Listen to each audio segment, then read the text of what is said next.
মঞ্চ উপবিষ্ট বিশিষ্ট অতিথিবৃন্দ, সর্বপ্রথম আমি সৎসঙ্গের তরফ থেকে তাদের আন্তরিক শ্রদ্ধা কৃতজ্ঞতা আমি জানাচ্ছি সৎসঙ্গের তরফ থেকে।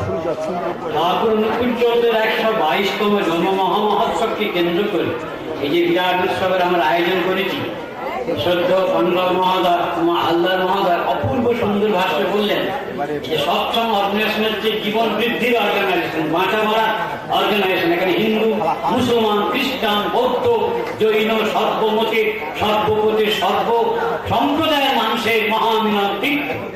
আজকে যদি বহুদা সম্প্রদায় বিভক্ত এই ভারতবর্ষে যদি আমরা বাঁচতে চাই, জীবন বৃদ্ধির পথে উন্নীত হতে চাই, তাহলে ঠাকুর অনুকূলচন্দ্র ছাড়া বর্তমান যুগে বাস করার কোনো বিকল্প নেই।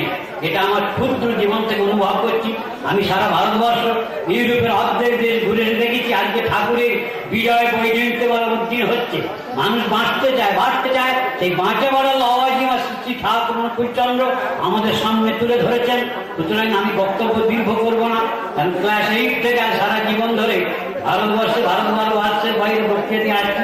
এটা বক্তব্যের বিষয় না, অনুধানের বিষয়। ঠাকুর বারবার একটা কথা বলতেন, পুরাণ আদর্শে সব দীক্ষা আমার একান্ত দরকার। আমি টেকনোক্রেট হই আর ব্যুরোক্র্যাট হই আর অ্যাডমিনিস্ট্রেটর হই, আমি যে সম্প্রদায় হই, পুরাণ আদর্শে দীক্ষা না নিলে আমাদের জীবন উন্নত হবে না। সেই বিবেকানন্দের কথা, carrying out the commands of Guru without the least shadow of additional doubt is the secret of success in human life.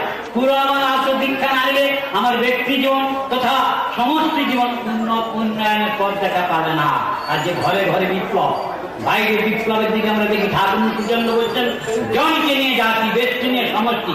ব্যক্তি নিয়েও যদি নিয়ন্ত্রিত না হয়, সাবসিডি ওরিয়েন্টেড ডেভেলপমেন্ট দিয়ে কোনো দেশ উন্নত করা যাবে না।